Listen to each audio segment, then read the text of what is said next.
Assalamualaikum warahmatullahi wabarakatuh. Assalamualaikum warahmatullahi wabarakatuh. Selamat datang Pak Kiai Misbahul Munir. Beliau adalah ketua atau pimpinan pusat dari Aswaja NU Center. Beliau berkesempatan hadir di Pulau Nias. Selamat datang Pak Kiai. Salam ya.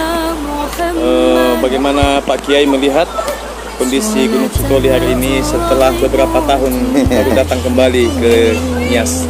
Baik, makasih Mas Dadi. Terima kasih. Ini saya punya kesempatan silaturahim di Pulau Nias, Sumatera Utara ini. Jadi saya ketika datang ke satu tempat, di mana tempat itu bukan rumah saya dalam tanda kutip ya. Saya anggap di Kepulauan Nias itu kan kita minoritas umat Islamnya, sehingga sikap-sikap saya yang terbiasa hidup di dalam suasana mayoritas di Jawa misalnya dengan Islamnya, itu harus banyak belajar bagaimana saya itu beradaptasi, berinteraksi dengan masyarakat dalam situasi saya sebagai minoritas, dan itu banyak belajar dari masyarakat Nias. Nias ini memang daerah yang mayoritas beragama Nasrani. Nah, berapa persen? Sekitar 90 sekian persen lah. Begitu ya? Iya. Kita mungkin 8 atau 10% umat Islam yang ada di Pulau Nias ini. Yang menjadi asiknya di Nias ini ada pertalian hubungan darah. Iya. Antara hari ini yang sudah beragama Islam dengan keluarga-keluarga yang lain yang ada di Nias ini tapi masih beragama Nasrani. Alhamdulillah interaksinya cukup baik. Iya. Bagaimana NU melihat ketika ada interaksi yang baik antara saudara yang berasal dari atau beragama non-muslim dengan yang sudah muslim. Seperti halnya kalau kita di Nias ini ada semacam ketika ada acara, maka misalnya pesta, pernikahan, maka saudara-saudara yang sudah muslim itu diundang untuk hadir. Apakah kedatangan kita di situ mengganggu keimanan atau keyakinan kita sebagai umat Islam? Nah, begini ya, hubungan antara kemanusiaan ini kita harus pilah-pilah. Jadi ada interaksi kita itu antar sesama manusia, ada. Jadi hubungan kemanusiaan kita sebut dengan ukhuwah basyariyah kan itu. Jadi persaudaraan dalam konteks kemanusiaan. Ada ukhuwah wataniyah. Kita itu bersaudara karena dalam satu kesatuan bangsa gitu ya. Kita sepakat bahwa rumah besar kita itu adalah negara Kesatuan Republik Indonesia. Itu sebuah hal yang sudah disepakati. Ada juga ukhuwah diniyah dalam pengertian kita sesama saudara, sesama muslim gitu. Jadi Rasulullah mengatakan sesama muslim itu ada persaudaraan, al-muslim aukul muslim. Nah ini harus dipahami itu. Jadi artinya kalau kita berinteraksi dengan siapapun manusia itu dengan interaksi yang baik, dengan akhlak yang baik, mereka punya hak. Kita misalnya dalam Islam tetangga saja, ada tetangga yang sebagai tetangga, ada tetangga dia sebagai Islam. Jadi dia punya hak dua, sebagai tetangga dan muslim. Ada tetangga juga kerabat, ada 3. Betul. Jadi misalnya kita berinteraksi dengan orang karena kemanusiaannya saja, ketetangganya saja. Betul, Dia tidak muslim tapi dia kerabat, dia punya hak dua. Saya kira itu kekerabatan, kemudian kedekatan rumah dengan kita. Nah ini harus diberi haknya. orang tua ya tetap orang tua, saudara tetap saudara. Ya, dalam masalah akidah, saya kira sudah ada batasan-batasannya ya. Misalnya dalam konteks ibadah tentu kita bicara lakum dinukum waliyadin. Tetapi menghormati, misalnya ucapan selamat, itu karena situasi yang menuntut untuk itu. Saya kira sebuah hal yang menarik. Saya masih dalam tataran konteks atau wacana ya. Kalau Mas Teddy kan sudah yang mempraktekkan. Iya, saya kira demikian. Buat saya wacananya selesai. Saya anggap bahwa manusia itu ada hak untuk dihormati dari sisi kemanusiaannya, dari sisi keagamanya, dari sisi kekerabatannya. Ya, saya kira itu. Kemudian Pak Yai, karena sudah jelasnya hubungan ataupun Islam memandang bahwa hubungan ini tidak menjadi masalah, karena banyak sisi hal yang harus dipandang dari sisi kemanusiaannya, kekerabatannya dan seterusnya. Lalu dengan kondisi hari ini ada permasalahan atau sebagian dari saudara-saudara kita yang mempermasalahkan atau bertanya tentang hal-hal selamat Natal misalnya. Kita kan di sini menjadi ingin tahu itu sebenarnya dalam sebagai kiai, sebagai salah seorang sekretaris atau sekretaris komisi dakwah di Majelis Ulama Indonesia DKI Jakarta. DKI dan pusat yang di pusat. Sebenarnya fatwa-fatwa yang dikeluarkan tentang itu apakah hanya termasuk dalam halnya mengucapkan selamat Natal, atau memang hanya sekedar atau hanya dibatasi dengan pemakaian atribut dan simbol-simbol yang lain serta beribadah bersama-sama dengan saudara-saudara. Saya perlu tegaskan berkaitan dengan misal polemik hari ini bahwa bagaimana mengucapkan selamat hari Natal dan sebagainya kepada saudara-saudara kita. Tegas, kalau saya mengacu kepada MUI maka MUI sudah jelas mengatakan itu masalah khilafiyah. Boleh dipilih. Ada yang mengatakan boleh, ada yang mengatakan tidak boleh. Mengatakan selamat itu. Itu harus jelas. Jadi kalau masalah khilafiyah, kita punya kaidah. Itu namanya perbedaan. La yungkarul mukhtalafah. Masalah khilafiyah nggak usah dipersoalkan, nggak usah usil. Yang mengamalkan misalnya ulama-ulama besar di dunia ini, hari ini yang mengamalkan, misalnya Habib Ali Al-Jufri, Habib Umar, Mufti Mesir Mufti Mesir, Syekh Qardawi dan sebagainya, banyak lah ya. Ulama-ulama kontemporer. Walaupun misalnya mayoritas ulama Saudi itu tidak memperbolehkan. Ya, artinya begini, sebuah realitas ada dua pandangan. Nah, kalau ada dua pandangan semacam ini, saya anggap sebuah khilafiyah dan ini rahmat sebenarnya. Begini, saya kalau mengaplikasikan realitas di kampung kita di Nias misalnya, ini sangat butuh itu. Benar nggak? Anda berinteraksi dengan saudara bisa mungkin, dengan paman mungkin, yang masih beragama non-Muslim atau Nasrani misalnya. Ketika mengatakan selamat hari Natal, itu masih tenang hati karena ada yang memperbolehkan gitu. Betul. Jadi masih ada sandaran. Bayangkan kalau saklek gitu, tidak ada pilihan. Rasanya gimana gitu. Betul. Nah, itu yang saya katakan ikhtilaful a'immah rahmah. Perbedaan imam atau pemimpin kita itu rahmat bagi kita, ada sandaran. Itu senangnya. Dan kaidahnya begitu. La yungkarul muhtalafe, sesuatu yang masih khilafiyah nggak usah diingkari. Paham ya? Paham. Nggak usah dikomentari. Masing-masing punya dasar kan begitu. Wa innama yungkarul mujma' alaih. Baru kita tegas kalau itu menyangkut masalah mujma' alaih. Mujma' alaih itu sesuatu yang sudah disepakati oleh ulama. Jumhur ya. Misalnya Majelis Ulama menyepakati menggunakan atribut Natal. Benar nggak? Betul ya. Paham ya? Paham. Menggunakan atribut Natal, mengikuti misa-misa. Itu dilarang. masuk kalimat lakum dinukum lebih tegas. Kalau ini dilakukan harus teriak dong. Ya, betul. Anda Muslim, jangan Ya. itu lakukan. Betul ya, betul.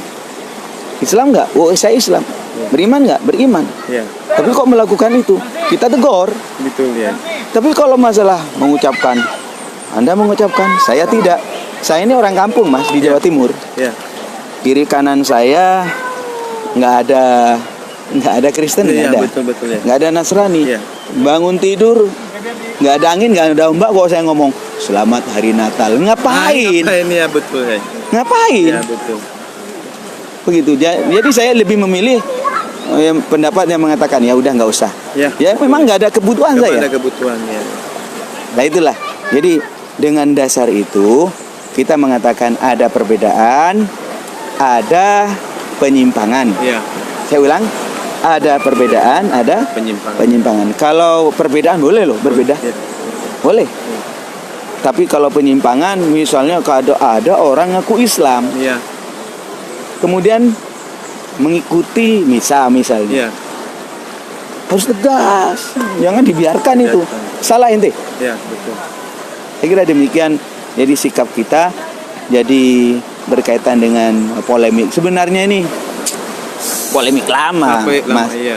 Dan Turun. ini terus Ya memang begitulah. Kita harus sadar bahwa al-jahiliyatu adat kama kanat. Jadi kebodohan itu terus akan ada. Generasi sekarang selesai, besok anak-anak kita mungkin. ya, betul ya. Anak-anak kita mungkin gimana itu? Ribut lagi. Ya, betul. Jelaskan lagi. Betul. Nah, saya kira nggak apa-apa, tetapi tolong harus dipahami bahwasanya perbedaan ini sebuah realitas yang mengucapkan ya kita jangan usil lah. Ya. Dia punya dasar, yang tidak mau ya juga punya dasar. Ya, Yang terpenting masalahnya seperti apa. betul ya. Saya kira demikian. Nah, berarti kita memahami harusnya kita menjadikan Rasulullah itu sebagai contoh, Ya, di mana ketika Rasulullah melihat ada perbedaan di kalangan umatnya, dia menyikapinya ya, dengan baik, ya, ya, tidak langsung menjustis. ya, ya. Oh, Dan ente kafir, ente bid'ah, ente apa gitu ya. ada yang menarik Mas Ya, Dadi. ya. Ini cara dakwah Rasulullah. Ada seorang Nasrani Ya, datang di tengah-tengah perkumpulan sahabat. Saat Ya. itu ada Rasulullah di rumah Sayyidina Abu Bakar, ada Ya. Abu Bakar. Ya. Tahu-tahu kedok pintu. Assalamualaikum katanya. iya, iya, Ternyata siapa? Saya Nasrani, orang Nasrani loh. iya, Orang Nasrani. Ada apa? iya. Langsung lapor. Ya Rasulullah. Ada apa? Tolong dong. Kalau Ya, ya. engkau memang Rasulullah, kalau engkau utusan Allah, tolong bantu saya. Saya sedang didolimi katanya. Iya, iya, Sama siapa gitu? iya. Sama Abu Jahal. Iya, oh. Sama Abu Jahal. Diapain kamu? Itu harta saya diambil, dirampas sama dia Iya, gitu. iya. Di mana rumahnya? Tahu kamu? Sekarang di mana dia? Iya, iya. Di sana. Ayo kita berangkat. Iya, Rasulullah langsung bangkit tuh. iya, iya, betul. Nasrani loh Pak Sadedi. Betul. Langsung bangkit. Di mana rumahnya Abu Jahal? Para sahabat diantaranya Bilal saat itu Iya. atau meredamlah. Iya, Ya Rasulullah maaf katanya. Ada apa? Ada apa Bilal? Kalau bisa jangan sekarang. Sekarang lagi siang nih. iya, iya. Lagi tidur siang Iya, katanya iya, gitu iya, ya. Betul, betul. Akhirnya katanya Nabi, enggak, ini urusan penting ini. Iya, betul. Ya, Ini menyangkut hak orang.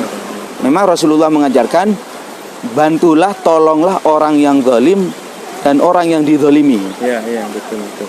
Orang yang zalim dibantu, orang yang dizalimi juga Dua-dua dibantu. ya, iya, Dua-duanya, ya. iya. Yang zalim dibantu, yang dizalimi dibantu. Ya, cuma caranya beda-beda Ya, ya. beda-beda. Akhirnya berangkatlah Rasulullah Iya. beserta orang Nasrani itu. Digedok sama Rasulullah. Abu Jahal langsung siapa di luar? Dibuka sama Abu Jahal. Iya, iya. Kaget. Aduh, engkau Muhammad. Iya, iya. Ponakan kan? Ponakannya, betul. Ada apa di sini? Ini saya dapat laporan ini. Ini orang Nasrani katanya hartanya diambil sama kamu. Iya, Wah, gemeter Abu Jahal itu. iya, iya, iya. Ya, kirain ada apa siang-siang begini. Kita lagi Iya. istirahat. Aturan kau Muhammad itu apa? Kirim utusan Iya, katanya. iya, betul ya. Kirim utusan, nggak usah datang sendiri. Iya, iya. Urusan remeh aja orang Nasrani. Enggak, ini urusan penting katanya. Iya, iya, betul. Mana hartanya ini? Keluarin. Lo itu namanya Abu Jahal itu ngomong lagi ya, aturan cuma barang ini dikeluarin apa gitu. Enggak, sekarang keluarin. Dikeluarin itu. Oh gitu ya. Dikeluarin. Akhirnya ditanyakan sama Nabi, Nasrani, itu apa sudah apa? Sudah dikeluarin semua, dikembalikan semua. Ya sudah Nabi kata. Cuma satu barang yang belum. Keluarin kata Nabi. Keluarin. Yang namanya Abu Jahal gemetar itu. Perlu diketahui ya, Abu Jahal itu pamannya. Betul. Abu Jahal itu bukan penakut. Orang pemberani kan. Kenapa kok saat itu ketakutan di hadapan Rasulullah? Nah, akhirnya singkat cerita, coba kembalikan, dicari sama Abu Jahal nggak ketemu. Akhirnya minta maaf, nggak ada, hilang itu, nggak ketemu barangnya. Cari ganti, diganti dengan barang yang lebih bagus. Akhirnya ditanyakan, ridho nggak? Ridho. Terima, pulanglah. Nabi pulangnya baik, saya mau pulang. Pulang. Akhirnya istrinya Abu Jahal yang di belakang ngomong, Bang, tadi abang kok ketakutan sekali gitu. Itu kan ponakan abang tuh. Iya, betul.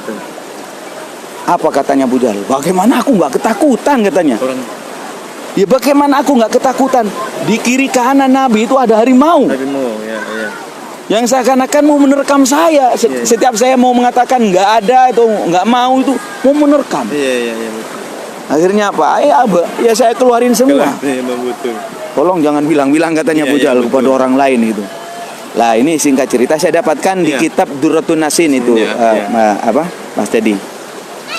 Dah. Setelah itu pulanglah si Nasrani.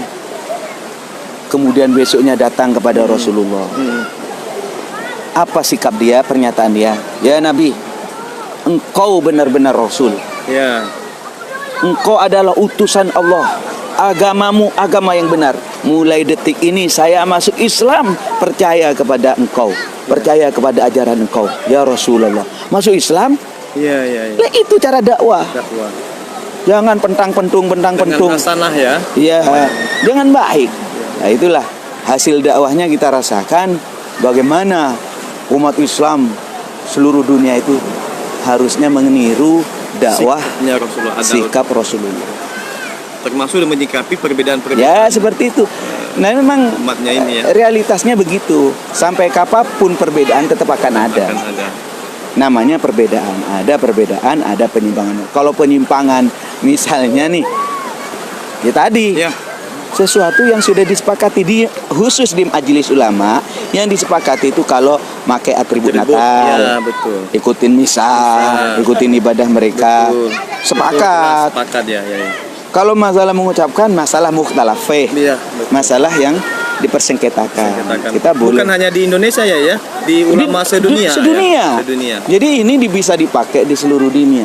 Nah, sekarang kebijakannya kayak apa? Iya, betul. Oh saya dalam situasi butuh seperti Mas Dadi, saya di Nias Pak Kiai, dengan fatwa itu sangat diuntungkan. Betul. Kami punya sandaran sehingga kami berinteraksi dengan keluarga yang non Muslim enak. Betul ya. Dan saya tidak disalahkan sama agama misalnya. Ya, saya kira demikian. Baik, saya kira mungkin sudah cukup baik. Kita, ya. Dan ini sebenarnya sikap saya kan dari Nahdlatul Ulama. Sebenarnya NU sudah dulu ya memang sikapnya moderat ya. Iya, betul. Moderat itu berangkat dari sebuah ideologi yang benar. Iya. Kalau ideologinya salah, Mas Dedi, nggak bakalan moderat. Betul. Saya ulangi lagi. Kalau ideologinya salah, tauhidnya salah, nggak bakalan moderat. Iya. Karena itu sampean pengurus NU ya? Iya, betul, pengurus NU di Nias Selatan ya. Nias Selatan sebagai apa? Sekretaris sekretaris berarti NU asli lah. Ya. Jadi begini, kalau ideologinya benar, akan menghasilkan melahirkan sikap-sikap yang benar. Misalnya tawasud, ya, apalagi itu adil, tasamuh, ya, toleran dan sebagainya lah ya. I'tidal, adil, i'tidal ya sama. Jadi sikap tawasud itu akan muncul apabila kita punya landasan teologi yang benar. Ideologi yang benar kalau di Nahdlatul Ulama jelas. Misalnya dalam masalah akidah, konsep akidahnya mengikuti Asy'ari dan Maturidi. Benar ya? Iya, betul. Benar nggak? Betul. itu tertulis di anggaran dasar, Ya, jangan dasar. anggaran rumah tangga. Ya. Jadi kalau orang ngaku kader NU, maka ideologinya itu, Ya, betul di ya. mana diajarkan aqaidul khamsin, akidah 50, Betul. sifat wajib 20, yang mustahil 20, yang jaiz 1, yang wajib bagi para rasul 4, yang jaiz 4, yang jaiz 1. Iya, betul. Itu 1 tambah 4 tambah 4 tambah 1 tambah 20 Lima. tambah 20 50. 50. Lah, itu landasan teologi. Ya. Kalau benar, Ya. kalau mantap, kalau merasuk, maka insya Allah akan melahirkan sikap-sikap yang moderat, yang tawassut, Betul. yang i'tidal. Betul. Anda perhatikan, Ya. ada orang makin Islam, makin sangar, Iya, makin menakutkan. makin menakutkan. Ya. Ada orang makin Islam, makin sejuk, Makin sejuk. makin khusyuk, Ya, ya. makin tawadhu, makin rendah hati. Ada yang bertanya ini, Mas. Ya. Kenapa itu Pak Kiai katanya? Ya, ya. Kok bisa? Iya, iya, betul. Maka saya jawab, sumber ilmunya berbeda. Betul, betul. Klaimnya memang klaim Rasulullah dia. Ya, betul. Benar nggak? Dalil-dalilnya. Ya, dalilnya Quran, dalilnya hadis katanya. Tapi setelah saya telusuri, Yang ngajarinnya siapa?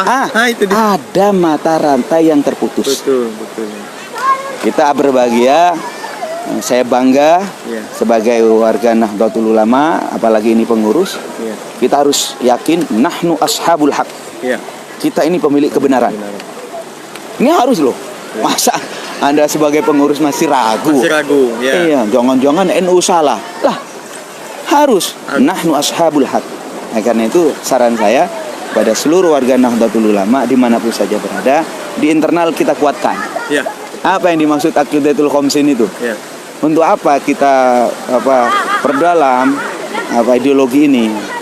Nah, ini harus ada kajian-kajian khusus. Tapi secara umum saya mengkampanyekan ini. Kalau kita dulu ya di madrasah baik ibtidaiyah diniyah itu selalu itu disampaikan atau diajarkan, bahkan Ya. anak-anak disuruh hafal sifat 20 ini. Ya, Wujud, kidam, baqa, Ya. maka dilakukan gitu. Ya, ya. Sehingga anak-anak mudah hafal.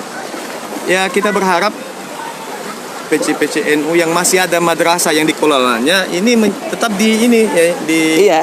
Saya berharap itu. Jadi begini, awalnya hafalah dulu. Ya, betul. Dulu kita nggak ngerti tuh. Betul. Apa maksudnya? Saya penting hafal lah. Betul. Mawujud kita baqa mukhalafatu lil hawadisi qiyamu dan seterusnya ya. Iya, dan seterusnya. Hafal saja. Tapi itu sebenarnya konsep ideologi kita untuk melindungi paham yang tidak benar tentang Allah. Allah. Betul. Jadi buat kita Allah itu Azza wa Jalla, Allah Subhanahu wa taala, Maha Suci Allah, Maha Agung Allah dari segala hal yang tidak baik. Jadi Allah itu bersifatan dengan segala kesempurnaan dan Allah itu dijauhkan dari segala kekurangan. Itu secara umum. Betul, betul ya. Lah cuma ini kan masih umum. Iya. Rumusannya kayak apa? Rumusan umumnya seperti tadi. Iya. Allah Maha sempurna Sempurna. dan Allah itu Maha suci dari segala sesuatu yang kurang. Iya, betul ya. Maka bentengnya, konsepnya dengan sifat 20. Iya. Karena nanti kalau kita misalnya di perjalanan hidup kita sampai mati, anak kita sampai mati, akan menemukan ideologi-ideologi yang baru. Misalnya hari ini loh. Iya. Contoh Mempertanyakan soal Tuhan. iya gitu. di mana Allah? Ah. Ada di langit Lah. misalnya. Iya. Ini kan persoalan. Betul. Ini orang Islam Betul. punya ideologi Allah di langit. Iya. Benar nggak? Betul, betul ya. Orang ngaku Islam ideologinya Allah di langit. Salah itu. Iya. Dengan konsep tauhid saja ini salah. Salah, betul. Karena kita punya keyakinan Allah mukhalafatuhu Lil hawadis. berbeda dengan Iya, makhluk. betul. Allah Dia tidak bertempat ya. qiyamuhu Di nafsi. berdiri di dirinya sendiri, bukan berdiri di langit atau di aras. Betul. Dan semua konsep tauhid mukhalafatulillah wujud qidam baqa itu semua punya dasar secara akli dan secara nakli. Kalau kita selesai sudah, Iya, betul. apalagi kader NU, Iya, iya. secara akal itu cocok, secara nakal atau Quran hadis cocok. Cocok, iya. Selesai. Yang saya ingin katakan secara umum bahwa ternyata ideologi ini dalam rangka apa? Membentengi akidah kita. Iya, betul. Dalam rangka membentengi akidah kita tentang Allah dan tentang Rasulullah. Yang kemudian kalimat tauhid kita ketika kita mengucapkan la ilaha illallah Muhammadur Rasulullah itu mantep, Mas Dadi. Iya, iya. Akidahnya kuat. Nah, kalau kita nggak punya konsep ini, akhirnya kerasukan ya konsep tauhid baru itu, uluhiyah, rububiyah, asma wa sifat, di mana maknanya salah itu. Saya kira harus mengatakan salah itu. Kenapa? Ujung-ujungnya memusyrikan orang tawasul, betul. memusyrikan sholawat nariyah, betul. memusyrikan sholawat badar, memusyrikan tabarruk kepada makam. Dianggap bukan dibuat Rasulullah. Satu, karena dianggap mereka itu menyekutukan Allah. Karena di situ ada kalimat tawasul, kalimat minta tolong kepada Rasulullah. Padahal mohon maaf ini bahasan yang lain. Bahasan yang lain. Tapi pada prinsipnya akibat ideologi yang salah ini akhirnya melahirkan, mohon maaf kasar saya ini, melahirkan radikalisme. Betul. Melahirkan radikalisme. Hati-hati. Sekarang banyak orang ngaku Islam, Allahu Akbar bakar. Aturan Allahu Akbar kan sholat kayak Allahu Akbar sejuk. Gitu. Yang aneh itu ada siapa namanya di Suriah misalnya atau di Libya, beberapa makam orang soleh itu dibom. Kan gitu kan. Dan yang ngebom pakai Allahu Akbar. Allahu Akbar. Boom. Ya, yang dibom sami Allahu liman hamid. Yang dibom sama-sama Islam, goblok enggak tuh? Iya, betul guys. Karena itu mari kita bersama-sama sekali lagi sebagai kader NU, wasatiyah itu akan muncul kalau akidahnya benar. Syariatnya benar. Mengikuti kalau kami mengikuti salah satu mazhab 4. Kan gitu kan? Iya, betul ya. Karena tidak cukup iman dan Islam, kita juga ada satu lagi yang namanya ihsan itu. Ihsan atau akhlakul karimah. Jadi agama itu kan memang rukunnya ada iman, ada Islam, ada ihsan. Ada ihsan. Nah, saya kira ihsannya juga jelas kalau di Nahdlatul Ulama itu misalnya mengikuti apa yang sudah terkonsepkan oleh Imam Junaid Al-Baghdadi dan Imam Ghazali. Saya kira demikian Mas. Kita bicara nanti lebih jauh lagi. Waktu sudah agak siang nih, mau hujan. Baik pemirsa sekalian, itulah bincang-bincang kita dengan Kiai Haji Misbahul Munir. Semoga bisa bermanfaat bagi kita semua. Allahul muwaffiq ila aqwamit thariq. Assalamualaikum warahmatullahi wabarakatuh. Assalamualaikum. Ya hau itu. Selamat ya. Selamat ya hau gitu ya. Iya. Makasih.